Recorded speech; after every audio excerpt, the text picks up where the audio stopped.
하나님 말씀은 신약 성경 요한복음 4장 28절입니다.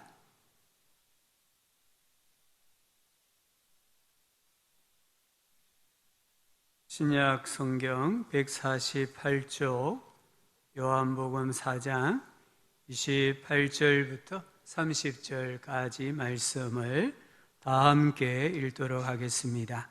여자가 물동이를 버려두고 동네로 들어가서 사람들에게 이르되 내가 행한 모든 일을 내게 말한 사람을 와서 보라, 이는 그리스도가 아니냐 하니 그들이 동네에서 나와 예수께로 오더라. 아멘. 주님 앞에 예배하러 나오신 우리 성도님들 주의 이름으로 환영하고 축복합니다. 우리 옆에 분들 한번 인사합시다. 참 잘 오셨습니다. 100세 시대라고 합니다. 이 100세 시대에 사람들이 가장 선호하는 관광지가 어디일까요? 나이아가라 폭포라고 합니다. 나이아가라 해서 이 나이아가라 폭포를 제일 좋아하는데 지금 코로나 때문에 못 가고 있습니다. 이 나이아가라 폭포 상류에서는 평화롭게 노를 저어서 뱃놀이를 할 수 있어요. 근데 하류로 떠내려가면 내가 열심히 노를 젓지 아니하면 생존할 수가 없어요. 근데 더 밑으로 내려가면 더 이상 내 힘으로는 물살을 이겨내지를 못하고 폭포 아래로 떨어지고 맙니다. 수치심, 이 수치심이 무엇일까요? 이 수치심은 상류에서 한가롭게 배를 저으며 평화롭게 살아야 할 사람이 하류로 떠밀려 내려가고 결국에는 폭포 아래로 떨어지게 만드는 마음의 병입니다. 영혼의 병이 바로 이 수치심입니다. 잠언 15장 13절에 이렇게 말씀합니다. 마음의 즐거움은 얼굴을 빛나게 하여도 마음의 근심은 심령을 상하게 한다. 14장 30절은 평온한 마음은 육신의 생명이나, 이게 육신의 생명이다 이 말은 몸을 생기 있게 만든다 이런 뜻입니다. 시기는 뼈를 썩게 한다. 그만큼 우리 마음의 건강이 중요하다는 것을 보여줍니다. 또 잠언 14장 10절은 마음의 고통은 자기가 알고 마음의 즐거움은 타인이 참여하지 못한다. 웃을 때에도 마음의 슬픔이 있고 즐거움의 끝에도 근심이 있다. 우리 마음이 수치심으로 가득 차면은 겉으로는 웃는데 속으로는 슬퍼하고 근심하게 된다는 것을 보여줍니다. 이 수치심은 반드시 치료를 받아야 돼요. 이 수치심에 대한 처방전이 무엇일까요? 지난 주일에 생각했던 것처럼 예수님을 만나야 합니다. 오늘 말씀에 보면 예수님께서 유대에서 갈릴리로 가는 여행에 대한 기록입니다.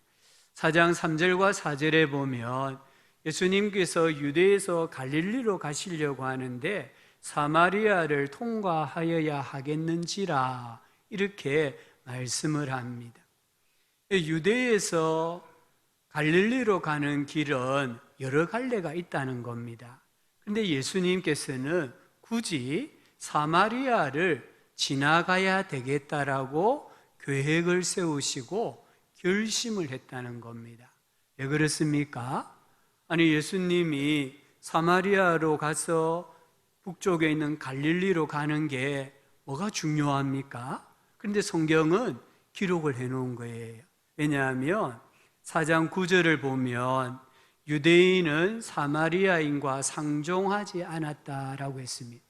이게 상종하다 이 말은 잘 지내다 또는 이 밥그릇을 같이 나누다 이런 말이에요. 밥그릇 하나 가지고 서로 밥을 먹는다 이 말입니다. 근데 상종하지 않았다고 했으니까 이 말은 서로 왕래가 없었다 이 말입니다. 정통 유대인은 사마리아 사람을 멸시했습니다. 역사를 보면 아수르 제국이 북이스라엘을 정복을 합니다. 이 아수르는 자기의 제국을 통치하는 방법으로 인종과 종교의 혼합주의 정책을 폈습니다. 그래서 사마리아 지역에도 다른 이방인들을 이주를 시켰고, 사마리아 사람들도 다른 이방인이 사는 지역으로 강제 이주를 시켰습니다. 원하지 아니하는 이방인과 결혼을 하게 되었고, 가정을 이루고 자녀를 낳게 되어졌습니다. 그래서 유대인의 순수한 혈통을 잃어버리고 말았습니다. 그래서 이 유대인들은 사마리아인들을 배교자다라고 생각하고 멸시를 했습니다. 그 이후로는 사마리아 하면은 뭔가 좀 경멸하는 그런 뉘앙스가 담긴 단어가 되고 맙니다. 유대인은 사마리아인과 왕래하지 않았습니다. 사마리아 땅도 밟지 않았습니다. 다시 한번 유대 지도를 보시면, 여러분이 보실 때 밑에 지방이 유대 지방입니다. 그리고 가운데가 사마리아입니다. 위에 북쪽이 갈릴리가 있습니다. 정통 유대인들은 밑에서 갈릴리로, 또는 갈릴리에서 밑으로 유대로 갈 때에는 요단강을 건너갔어요. 좀 시간이 많이 걸려도 이래 요단강을 건너서 내려가든 올라갔습니다. 왜냐하면 이 두 지역은 상종을 하지 않았기 때문에. 근데 예수님은 지금 유대에 계시는데 갈릴리로 가시려고 할 때에 이 사마리아, 가운데 있는 사마리아 땅을 내가 직통을 하겠다 이 말입니다. 내가 이 지역을 통과해서 북쪽에 있는 갈릴리로 가야 되겠다 마음에 결심을 했다 이 말입니다. 무엇 때문일까요? 보통 유대인들은 가지 않는 그 길을 예수님께서 왜 굳이 가시려고 하실까요? 한낮에 물을 길러러 나오는 한 여자를 만나기 위해서입니다. 이 여인은 수치심이 가득한 여인이었어요.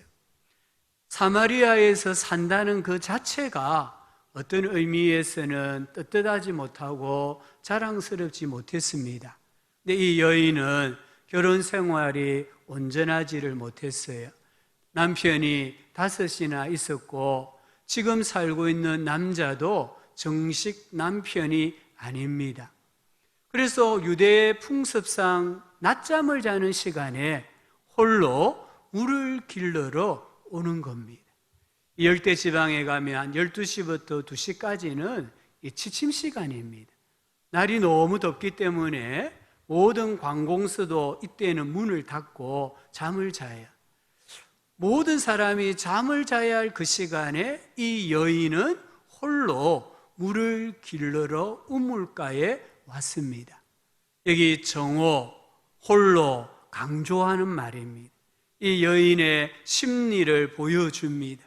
여자들의 심리는 참 이상해요. 화장실 갈 때도 혼자 잘 안 갑니다. 같이 갑니다. 친구하고 같이 가고. 그렇지 않나요? 근데 오늘 이 말씀에 보면 물을 길러러 나오는 그 먼 길을 이 여인은 혼자 오고 있다는 거예요. 부끄럽다는 겁니다. 내가 사는 삶을 내가 바라보니까 부끄럽다, 수치심이 있다는 겁니다. 그래서 아무도 찾지 않는 시간에 홀로 물을 길러러 온 거예요. 예수님은 이 사마리아 여자를 계획적으로, 의도적으로 찾아오십니다. 그리고 다정다감하게 말씀하시고 그녀의 상처와 수치심을 싸매어 주십니다. 이 여인의 낮아진 자존감을 회복시켜 주십니다. 그러자 오늘 28절을 보면 여자가 물동이를 버려두고 동네로 들어가서 사람들에게 이르되, 여기 동네로 들어갔다 이 말은 수치심이 치유되었다 이런 의미입니다. 수치심이 있는 사람은 공동체 생활을 잘 하지를 못한대요. 자꾸만 혼자 있는 걸 좋아하고 외톨이가 되는 것을 좋아한대요. 이 여인도 이전에는 그랬습니다. 근데 예수님을 만남으로 말미암아 동네로 들어가서 동네 사람들에게 자기를 당당하게 드러내는 모습을 보여주고 있습니다. 29절을 보면은 내가 행한 모든 일을 내게 말한 사람을 와서 보라. 지금까지 여인은 자기의 수치심을 가리려고 노력을 많이 했습니다. 그런데 오늘 이 동네 사람들에게 말하기를 나의 모든 부끄러운 일과 수치되는 일을 말씀하신 이분을 와서 보라. 이가 그리스도가 아니냐 이렇게 말합니다. 그녀의 부끄러움이 수치심이 사라졌다는 말입니다. 아니 최소한 예수님을 만남으로 말미암아 이전에는 부끄러웠던 삶의 부분이 더 이상 자기 인생에 부정적인 영향력을 미치지 않게 되었다라는 그런 의미입니다. 예수님을 만남으로 마음에 계속 따라다녔던 그림자, 수치심이 사라졌습니다. 사람들 앞에서 당당해졌습니다. 나도 의미 있는 삶을 살 수 있는 사람이구나를 깨닫게 되어졌다는 말씀입니다. 예수님을 만나면 영의 눈이 열립니다. 우리 육의 눈은 서로의 수치되는 것을 보게 합니다. 하지만 영의 눈은 예수님의 십자가를 보게 합니다. 예수님의 십자가를 보면은 나의 수치, 우리의 수치가 보입니다. 하지만 동시에 그 수치를 덮고도 남을 하나님의 은혜, 하나님의 사랑을 보게 하십니다. 그래서 모든 수치를 덮는 거예요. 영의 눈으로 보면 세상의 꼬리표들이 떨어져 나갑니다. 이 세상은, 마귀는 모든 사람들에게 꼬리표를 붙입니다. 우리가 예레미야 9장 23절에서 보았던 것처럼 지혜나 지식으로 또는 인생의 자원으로, 물질로, 내가 가지고 있는 단점이나 약점, 이런 것들로 인생의 꼬리표를 붙여서 기가 죽게 만들고 부끄러워하게 만듭니다. 하지만 하나님의 은혜는 이 모든 세상의 꼬리표들을 다 떼어낸다는 것입니다. 이 세상이 보는 나는 진짜 나의 모습이 아니라는 것을 꼭 기억하셔야 됩니다. 모세가 얼마나 부끄러움을 가지고 있었습니까? 과거에 행하였던 일들로 말미암아 부끄러움과 수치심을 가지고 하나님께서 부르실 때에 나는 못합니다라고 계속 모세가 하나님께 말씀을 드리잖아요. 그런데 모세가 하나님께 설복을 당하고는 그가 다시 애굽에서 이제 애굽으로 돌아가는 장면이 출애굽기 4장에 나와요. 그 4장 2절에 보면은 하나님께서 모세에게 묻습니다. 내 손에 있는 것이 뭐냐? 예, 지팡이입니다. 이 지팡이는 나무 지팡이입니다. 양을 치는 지팡이입니다. 근데 4장 20절을 보면은 모세가 애굽으로 돌아가는데 하나님의 지팡이를 손에 잡았더라. 지팡이의 용도가 바뀌어졌다는 거예요. 세상이 자기에게 붙여준 그 수치심, 부끄러움의 꼬리표가 떨어져 나갔다는 말입니다. 수치심이 치유가 되니까 자신을 바라보는 시각이 바뀌어진 거예요. 예수님 앞에 나오면 예수님께서 나의 수치를 덮어주신다는 것을 꼭 믿으셔야 합니다. 베드로를 보십시오. 베드로는 베테랑 어부입니다. 그러나 그 베드로도 실패할 때가 있었습니다. 그때 예수님이 찾아오셔서 뭐라고 말씀합니까? 깊은 데로 가서 그물을 내려라. 배 오른편에 그물을 내려라. 그랬더니 만선이 되었고 큰 물고기 153마리를 잡았다라고 성경이 기록하고 있습니다. 우리 예수님께서는 베드로의 부끄러움을 책망하지 아니하셨습니다. 베드로의 실수를, 약점을 다른 사람들에게 말씀하지 아니하시고 그 부끄러움을 덮을 수 있는 방법을 말씀해 주셨습니다. 삭개오를 보시기 바랍니다. 누가복음 19장에 삭개오라는 인물이 나옵니다. 이 사람은 세리장입니다. 사회적인 지위가 높다는 말입니다. 부자입니다. 그런데 삭개오는 키가 작았습니다. 키가 작았다 이 말은 그가 사회적인 지위를 가지고 있고 부자임에도 불구하고 수치심이 있었다 이 말입니다. 그래서 예수님을 보기 위해 달려나왔지만 앞서 나온 사람들이 많음으로 그가 돌 무화과 나무 위에 올라갑니다. 이전 성경에는 뽕나무 위에 올라갔다고 했습니다. 예수님께서 이 삭개오를 바라보시고는 삭개오야 빨리 내려오너라. 오늘 밤은 내가 너의 집에서 자야 되겠다 합니다. 이때의 군중들이 막 수군거립니다. 삭개오는 죄인인데 저 죄인의 집에 예수님이 어떻게 들어가서 하룻밤을 묵을 수 있느냐 수군거립니다. 그런데 삭개오는 어떻게 반응합니까? 주님, 제가 가진 재산의 절반을 가난한 사람들에게 나누어 주겠습니다. 제가 혹시 부당하게 이익을 취한 게 있으면은 4배로 갚아주겠습니다 라고 말합니다. 이 말은 그의 부끄러움이 수치심이 치료가 되었다 이 말입니다. 누가복음 15장에 보면 우리가 잘 아는 탕자 이야기가 나옵니다. 이 탕자가 아버지 집으로 돌아왔을 때에 아버지가 새 신을 신기고 반지를 끼워주고 또 새 옷을 입히고 살찐 짐승을 잡아 동네 잔치를 베풉니다. 무엇 때문입니까?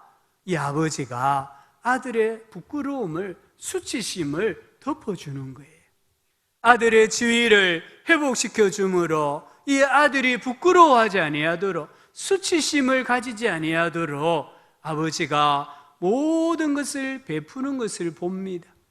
이 내 아들은 죽었다가 다시 살아났으며 내가 잃었다가 얻었기로 우리가 즐거워하고 기뻐하는 것이 마땅하다. 이게 아버지의 마음이에요.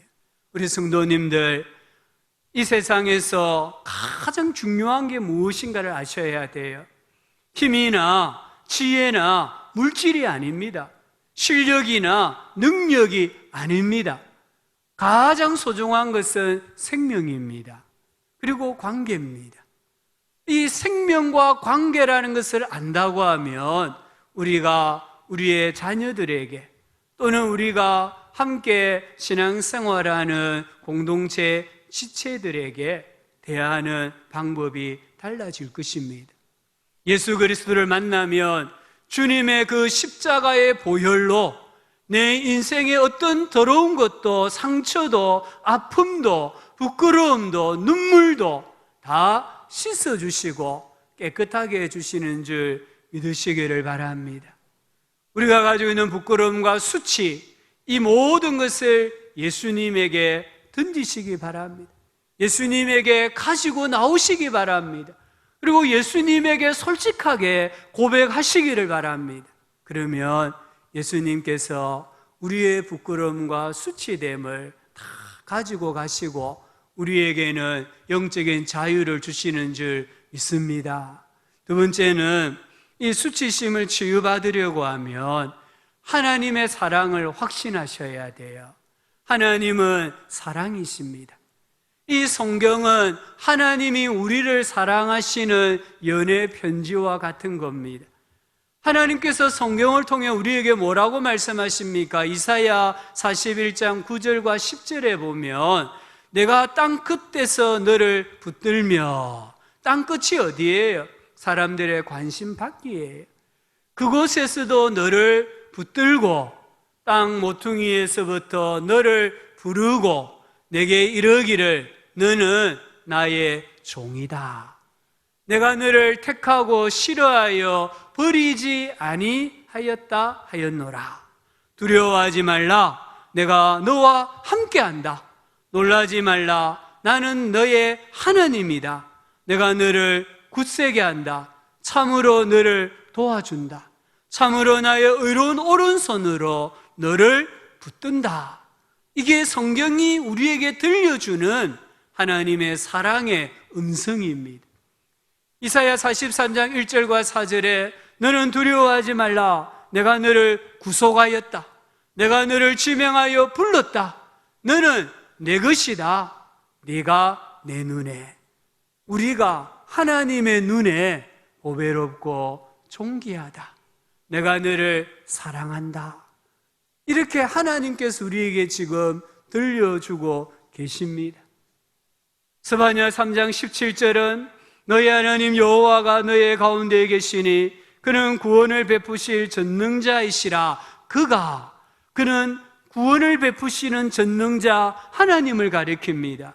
하나님께서 너로 말미암아 기쁨을 이기지 못하시며 너를 잠잠히 사랑하시며 너로 말미암아 즐거이 부르며 기뻐하시리라 하리라. 나는 나 자신에 대해서 불만이 많아요. 나는 나 자신에 대해서 떳떳하게 당당하게 사람들 앞에 나설 수 없을 때가 있어요. 우리 자녀들이 내가 보기에는 뭔가 부족해요. 함께 신앙생활하는 공동체 지체들 중에 내가 보기에는 뭔가 좀 부족해 보이고 어리석어 보여요. 그런데 하나님께서는 나를 바라보실 때에, 우리 자녀들을 바라보실 때 내가 비난하고 내가 판단하는 어떤 성도를 바라보실 때에 하나님은 너무너무 기뻐하신다는 거예요. 너무 기뻐하셔가지고 말을 못하고 계시는 거예요. 이 정도로 하나님은 우리를 사랑하시는 분입니다. 사랑의 힘이 얼마나 큰지 아십니까?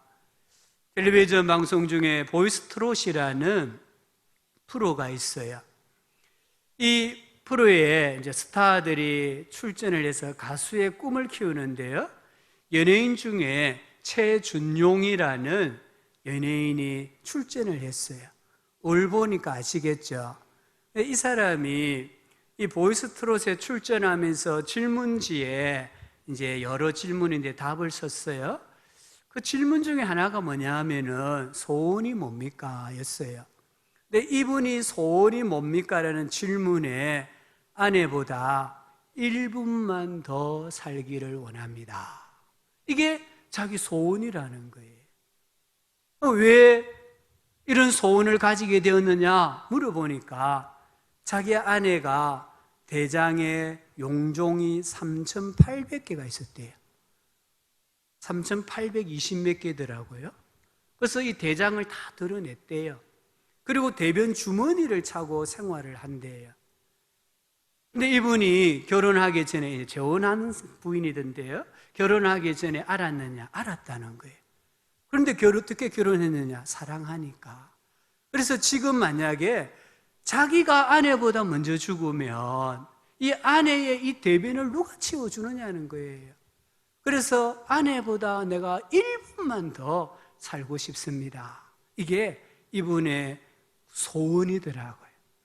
이 아내는 자기가 대변 주머니를 차고 다니는 것을 부끄럽게 여길까요? 아닐까요? 이 최준용 씨는 자기 아내가 대장을 드러내어서 대변 주머니를 차고 다닌다는 것을 부끄러워할까요? 아닐까요? 아니라는 거예요. 하나도 안 부끄럽다. 왜 그렇습니까? 자기가 사랑받는 존재라는 걸 알기 때문이에요. 나의 이 모습까지도 사랑해주는 아내가 있고 아들이 있다는 것을 알기 때문에 전혀 부끄럽지 않다는 거예요. 이게 사랑의 힘이에요. 하물며 우리를 향한 하나님의 사랑은 어떠할까요? 로마서 5장 8절에 우리가 아직 죄인 되었을 때에, 앞에는 우리가 아직 연약할 때에, 뒷절에서는 우리가 아직 원수 되었을 때에 그리스도께서 우리를 위하여 죽으심으로, 아직 죄인이 상태에 머물고 있을 때, 아직 연약하여서 아무것도 할 수 없을 때에 예수님께서는 우리를 위하여 죽어주셨다는 거예요. 하나님께서 우리에게 대한 자기의 사랑을 확정하셨느니라.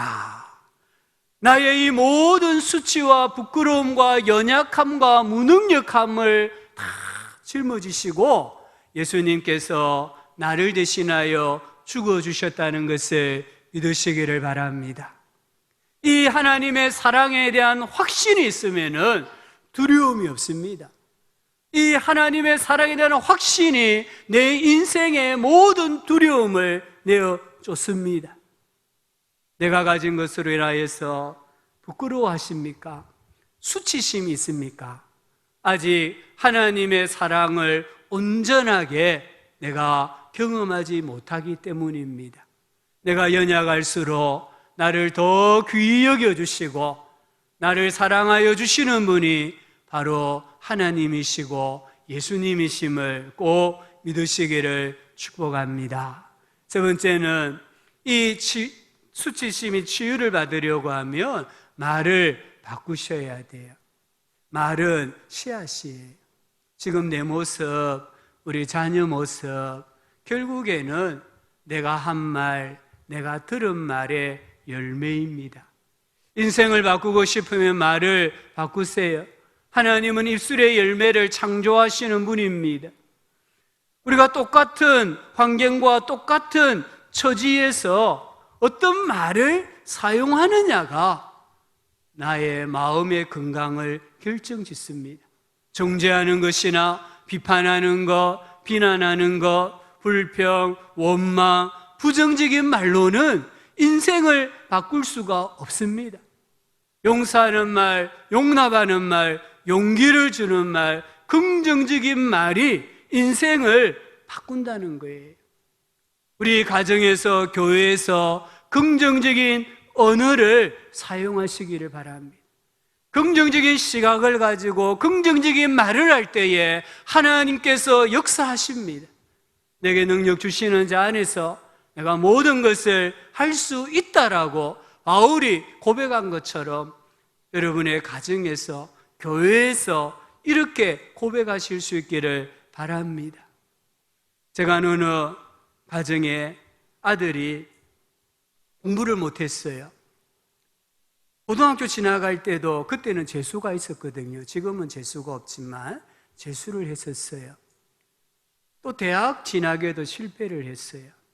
근데 그 아들이 지금은 이 필리핀의 태권도 협회에 이사가 이래 되어 있어요. 필리핀에 가서 이분 선교사님이 되셨는데 이름을 말하면은 정부에서도 다 아는 그런 사람이 되었어요. 심장병을 앓고 있는 필리핀 아이들을 한국에 데리고 와서 치료해 주는 그런 일을 해요. 공부도 못했습니다. 고등학교 지나갈 때도 재수했고 대학교 지나갈 때도 엄청 어려웠어요. 그런데 어떻게 이 아들이 이렇게 하나님 나라를 위해서 훌륭한 일을 하는 사람이 되었을까요? 제가 그 집에서 한 몇 개월 지낸 적이 있어요. 숙식을 하면서. 근데 그 권사님 어머니가 이 아들에게 말씀할 때 이래 말하더라고요. 이 복받을 놈아. 이 복받을 놈아. 이 아들을 가서 놈자는 사실은 좀 안 좋은 뉘앙스잖아요. 그런데 앞에 복받을 놈아, 복받을 이 단어를 붙이더라고요. 그래서 이 아들이 지금 복을 받아가지고 훌륭한 하나님의 사람이 되어 있다는 거예요. 2010년도 동계올림픽 캐나다 밴쿠버에서 열렸잖아요. 이때 우리나라의 김연아 선수가 피겨스케이팅에서 금메달을 땄잖아요.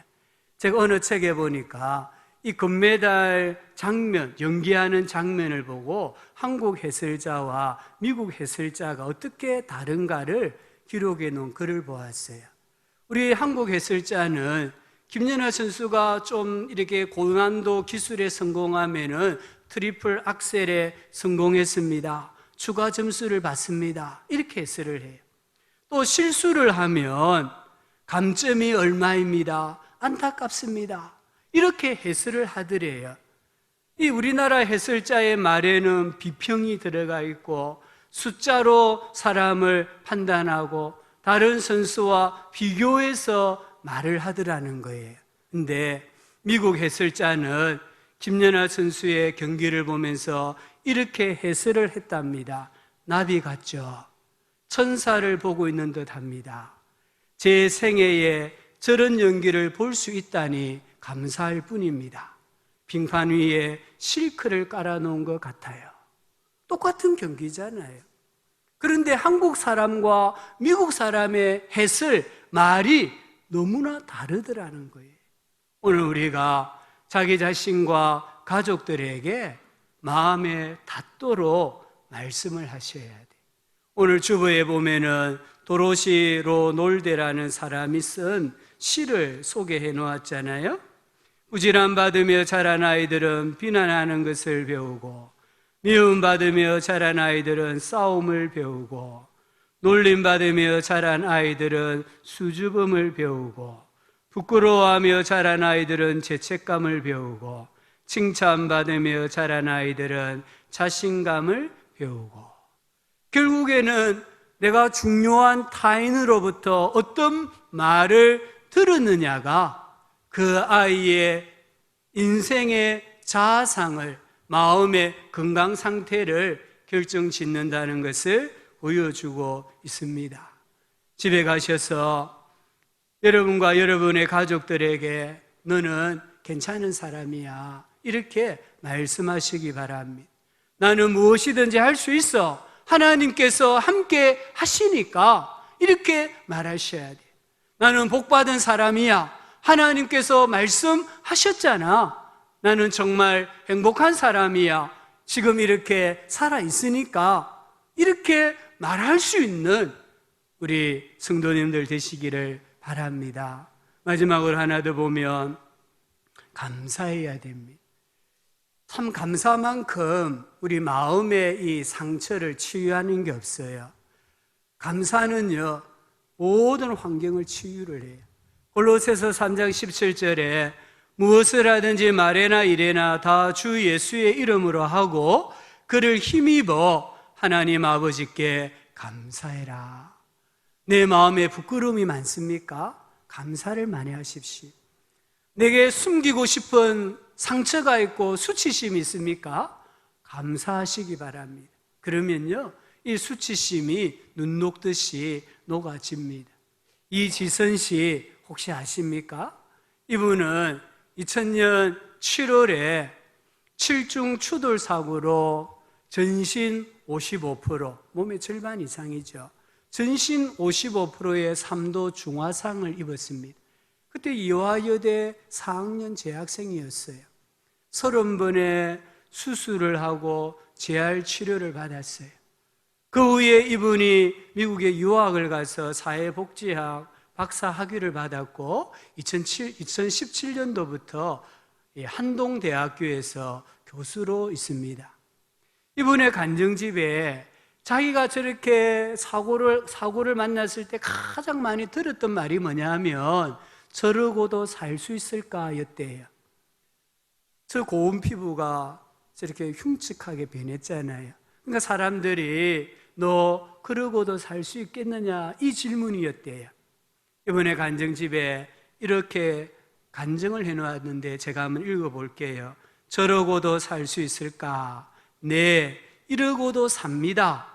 몸은 이렇지만 누구보다 건강한 마음임을 자부하며 이런 몸이라도 전혀 부끄러운 마음을 품지 않게 해주신 하나님을 찬양하며 이런 몸이라도 사랑하고 써주시려는 하나님의 계획에 감사드리며 저는 이렇게 삽니다. 누구보다 행복하게 살고 있습니다. 아픈 가슴은 오히려 축복의 자원이 되고 기막힌 통증으로 은혜를 알았으니 오히려 감사합니다. 하나님 없는 하얀 가슴보다는 하나님 모신 숫덩이 가슴이 낫고 은혜를 모르는 편안하고 부유한 삶보다는 은혜를 먹고 사는 시련의 밤이 더 좋고 기도를 모르는 궁궐보다는 기도를 배운 초막이 더 귀합니다. 고통 때문에 하나님 만난 것을 감사하고 막힘 때문에 기도의 문이 열린 것을 감사하고 잃어버림 때문에 믿음을 소유함에 감사하고 날마다 힘겨운 삶 때문에 날마다 기막힌 은혜 주심에 감사하고 은과 금이 넉넉지 못함에 예수 이름으로 부요함에 감사하고 세상줄 끊어짐 때문에 천국 소망 얻었음에 감사하고 못났으므로 위대하신 주님 바라봄으로 감사합니다. 지금 당장 죽을 일이 생겨도 사방이 막혀도 잠잠히 감사하며 기다리세요. 그러면 인생 역전이 일어날 것입니다. 저러고도 살 수 있을까? 이 사람들의 온갖 그 말들에 대해서 감사함으로 산다는 거예요. 우리 성도님들 범사에 감사하시기 바랍니다. 내가 가지고 있는 수치, 내가 가지고 있는 부끄러움, 그럼에도 불구하고 감사하십시오. 그리고 기뻐하십시오. 그래도 이것이 부끄럽게 느껴지고 수치스럽게 느껴지면은 하나님 앞에 기도하십시오. 너희 중에 지혜가 부족하거든 모든 사람에게 후히 주시고 꾸짖지 아니하시는 하나님께 구하라. 그리하면 주시리라. 분명히 약속을 하셨습니다. 수치심은 자기 존재에 대한 잘못된 인식입니다. 소유나 외모나 조건으로 자기 자신을 쓸모없는 존재로, 열등한 존재로, 거부당한 존재로 생각하지 마십시오. 이것은 세상이, 마귀가 우리에게 심어주는 잘못된 마음입니다. 우리는 질그릇 같은 존재입니다. 하지만 이 질그릇 속에 보배가 되시는 예수님을 모시고 살아가는 사람들입니다. 우리가 살아가는 힘, 능력, 부요함은 모두 예수님에게서 나옵니다.